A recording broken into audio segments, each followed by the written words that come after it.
Okay guys, तो good order और bad order के बारे में बात करते हैं। तो मैंने 3 या 4 बार ट्राई करा था इस वीडियो को बनाने का, बट बनी नहीं थी सही से। अब तो मैंने एक नोटबुक में एक्चुअली लिख दिया ये कि how to just speak it well, मतलब इस एक स्क्रिप्ट जैसी बना रखी है मैंने। तो लेट्स टॉक अबाउट इट। तो हम गुड ओडर और बैड ओडर के बारे में बात करेंगे। बैड ओडर होती है एक बुरी अनप्लेजेंट स्मेल, गुड ओडर उसका अपोजिट एक अच्छी स्मेल। ओडर होती है एक स्मेल जो कि अनप्लेजेंट या प्लेजेंट हो सकती है किसी भी बॉडी के अकॉर्डिंग। तो जो बैड ओडर होती है वो बनती है डस्ट, बैक्टीरिया, पोल्यूशन और स्वेट से। इन चीज़ों के मिक्स से बन सकती है कोई भी बैड ओडर जो कि एक इंडिविजुअल की बॉडी से आ सकती है, चाहे कि वो हो मेल या फिर फीमेल, दोनों की बॉडी से। तो फर्स्ट ऑफ ऑल इसे हम कैसे अवॉइड कर सकते हैं। रेगुलर शावर आपने सुना होगा लेने का, लेकिन मोस्टली अभी विंटर्स चल रही हैं, ख़त्म भी होने वाली हैं, तो मोस्टली भी विंटर्स की बात करते हैं। तो लोग जो रेगुलर शावर नहीं लेते हैं, स्किप करते हैं, फिर नहीं लेना चाहते विंटर्स में हर दिन शावर, तो उनके लिए एक ऑप्शन होता है कि जितना भी बॉडी पार्ट उनका कवर्ड नहीं रहता किसी भी क्लोथ से। जैसे कि ये मेरी अपर बॉडी, लोअर बॉडी बिल्कुल कवर्ड है कपड़ों से, तो मुझे इसको कोई अंदर देख के बता नहीं सकता, मतलब देख के कोई नहीं बता सकता कि मेरी चेस्ट पे कुछ लगा है या फिर कोई भी डस्ट पार्टिकल लगा हो या फिर कुछ भी हो। दैट्स इट, बिकॉज कवर्ड है। अगर हम इसी की जगह बात करें हमारे फेस की, बालों की, कान की, नाक की, जितने भी अनकवर्ड चीज़ें हैं, हाथों की भी, तो इसमें लोग इजीली अगर कोई डस्ट लगी होगी तो इजीली जज कर सकते हैं, आपको बता सकते हैं, पॉइंट आउट कर देंगे कि ये गंदा है या फिर ऐसा कुछ लगा हुआ है। तो इससे बचने के लिए यू हैव ऑप्शन कि आप जितना भी अनकवर्ड पार्ट है आपका बॉडी पार्ट, जितना भी कवर्ड आप नहीं रखना चाहते या नहीं रखते हो यूजुअली इन विंटर्स, तो उसे साफ़ रखें। जैसे कि मोस्ट फेस को साफ़ रखना, एंड बालों को भी। एक्चुअली लोग कानों को मिस कर देते हैं, कानों में एक्चुअली डस्ट घुस जाती है इस जगह पे, यहाँ पे अंदर पे, तो उसे साफ़ करना। जो बालों से डैंड्रफ गिरता है वो भी एक्चुअली कान के पीछे रह जाता है, फिर अंदर चले जाता है, उसे साफ़ करना। फेशियल की बात करें, लाइक फेशियल की बात करें, तो जो क्लिनलीनेस फैक्टर होता है उसे थोड़ा सा इग्नोर ना करें। जैसे कि आईब्रोज होते हैं, वो अगर बीच में जुड़ जाएं तो वो बहुत ही गंदा सा लुक बनाती हैं, तो थोड़ा सा उससे एक प्लकर से ठीक करना। जो ये बीच के आईब्रो जुड़े उसे एक प्लकर से ठीक करना, या फिर आई रेज़र से या फिर ट्रिमर से। रेज़र और ट्रिमर का थोड़ा सा एडवांस होता है, अगर गलती से भी इधर उधर हो गया तो पूरी आईब्रो उड़ जाती है, तो इससे मत ही करना, प्लकर से यूज़ करो, थोड़ा सेफ़ ऑप्शन भी है। एंड एक ट्रिमर होता है, नोज ट्रिमर या फिर ईयर ट्रिमर, मतलब आज जो कानों के बाल और नाक के बाल ट्रिम कर सकता है। You can also invest in this, जो कि एक ट्रिमर के साथ में मिलता है, अटैचमेंट होती है। जैसे कि 13 in 1, 12 in 1 ट्रिमर, या फिर जिसमें कि 3 या 4 अटैचमेंट के साथ एक नोज ट्रिमर भी मिलता है, जिससे कि नाकों के बाल को भी आप ट्रिम कर सकते हो। तो ये थोड़ा सा हाइजीन वाला फैक्टर अगर आप इंक्लूड करोगे तो इससे ये रहेगा कि रेगुलर शावर ना लेके भी आप सीधा एक प्लेजेंट स्मेल करोगे, और मे बी लाइक आप जितना फोकस करोगे, जितना एफर्ट डालोगे, उससे आपकी ऑलमोस्ट लुक्स भी या पर्सनालिटी भी इम्प्रूव होगी। ये बात है।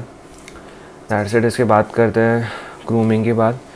ग्रूमिंग में हाँ, मोस्टली इससे पहले रेगुलर शावर वाले में ये भी था कि जो आप एक अनकवर्ड थे, जैसे कि अनकवर्ड बॉडी पार्ट में हाथ भी आते हैं, तो नेल्स को भी ट्रिम करना, छोटे करना एक्चुअली, और मॉइस्चराइज़ करना, और देखना है कि लाइक बहुत ट्राई ना हो, एंड मतलब थोड़े ऐसा ना हो कि आप कहीं पे भी जाओ तो ऐसे लोग नोटिस कर ले ईज़िली।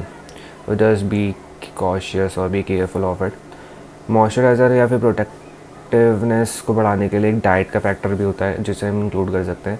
एक अच्छी डाइट वेजीज और फ्रूट वाली, इसको आप ज़्यादा ऐड कर सकते हो। माइक्रो न्यूट्रिएंट्स को ज़्यादा ऐड कर सकते हो, जिससे कि विटामिन्स और मिनरल्स की जो लाइक ज़्यादा बढ़ेंगे आपकी बॉडी में, तो माइक्रो न्यूट्रिएंट्स के बहुत फ़ायदे भी होते हैं, जिससे कि कोलाजन बूस्ट होता है, एंड दैट्स इट। मतलब बहुत सारी चीज़ें होती हैं। इन्वेस्ट नहीं करना मॉइस्चराइज़र या फिर किसी भी प्रोटेक्टिव लेयर में जो कि स्किन या फिर किसी भी बॉडी पार्ट पर अप्लाई होती है, देन एक गुड डाइट पे इन्वेस्ट कर लो, दैट्स इट, इतना होता है।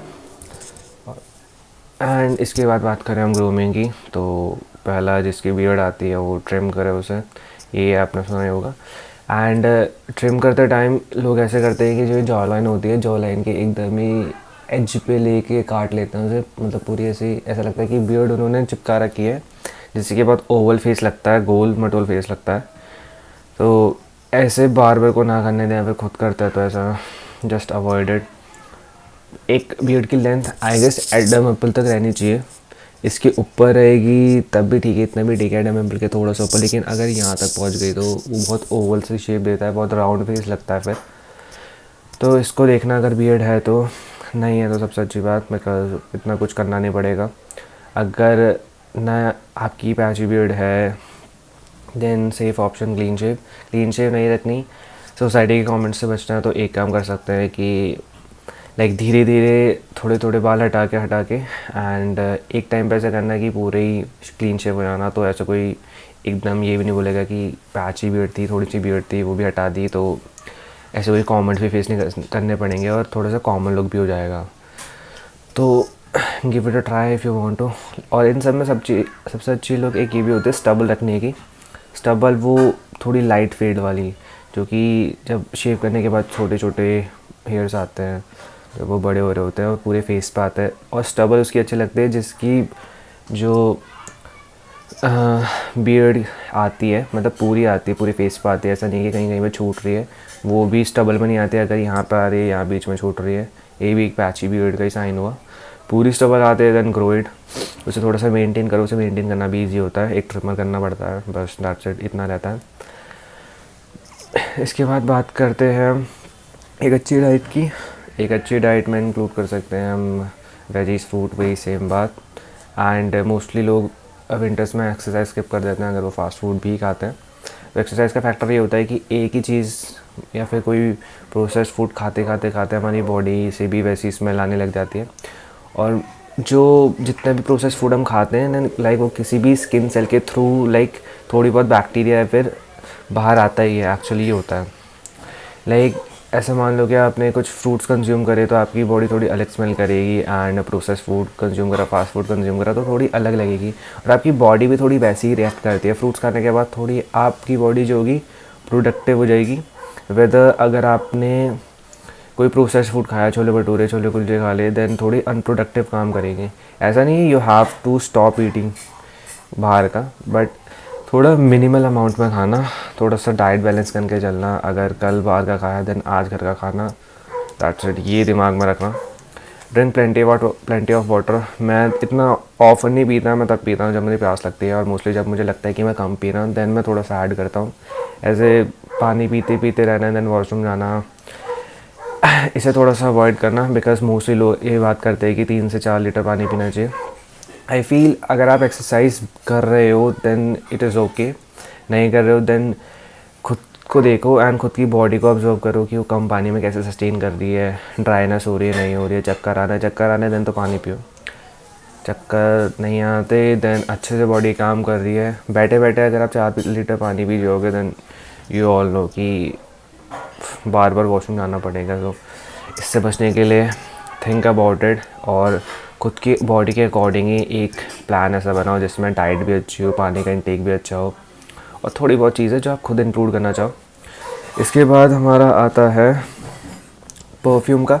ये एक एडिशनल रूल है, if you want to add, अगर परफ्यूम में इन्वेस्ट कर सकते हो, कलोन में इन्वेस्ट कर सकते हो, इत्र भी बोलते हैं, इन सब में इन्वेस्ट कर सकते हो, बहुत हाई एंड प्रोडक्ट हैं तो गो फॉर इट। अगर नहीं करना, सबसे चीपर ऑप्शन होता है डिओड्रेंट। डिओड्रेंट में मैंने जो यूज़ करा है वो है प्ले बॉय का, एक्स का, वाइल्ड स्टोन का, सेट वेट का। मैं प्ले बॉय और एक्स को ज़्यादा प्रेफर करता हूँ, और मैंने भी रिसेंटली एनवी का यूज़ करा था। एनवी का भी बहुत अच्छा है, एनवी के ड्यूज बहुत अच्छा है, मतलब लाइट भी है और थोड़ा सा मैनली है उनका फ्रेगरेंस, तो गो फॉर इट अगर करना हो तो। अगर इन सब को अवॉइड करना है फ्रेगरेंस, अगर मे बी आई फील जिसको जो रेगुलर शार लेता है उससे अगर वो ये पॉइंट ऐड ना भी करे तब भी उसका काम बन जाता है, बट स्टिल। इसके बाद जो आता है वो है कि कपड़े अपने चेंज कर लेना, मतलब कपड़े रेगुलरली चेंज कर लेना। अगर रेगुलर शार नहीं भी लेना है तो, बिकॉज जो स्वेट होता है, बैक्टीरिया होता है, वो एकदम बॉडी पे इकट्ठा होता है, तो उससे अगर आप रिमूव नहीं करोगे तो एक टाइम के बाद जो आपकी बॉडी की जो स्मेल होगी पूरी कपड़ों पे आ जाएगी, एंड कपड़ों से भी बहुत गंदी स्मेल आएगी। तो इंस्टेड ऑफ दैट कपड़े अच्छे से रिमूव करो, उन्हें धो के पहन लो, ये बेटर ऑप्शन है। ज़्यादा कपड़े नहीं है, जस्ट धो लो, रात को धो लो, सुबह पहन लो, दैट्स इट।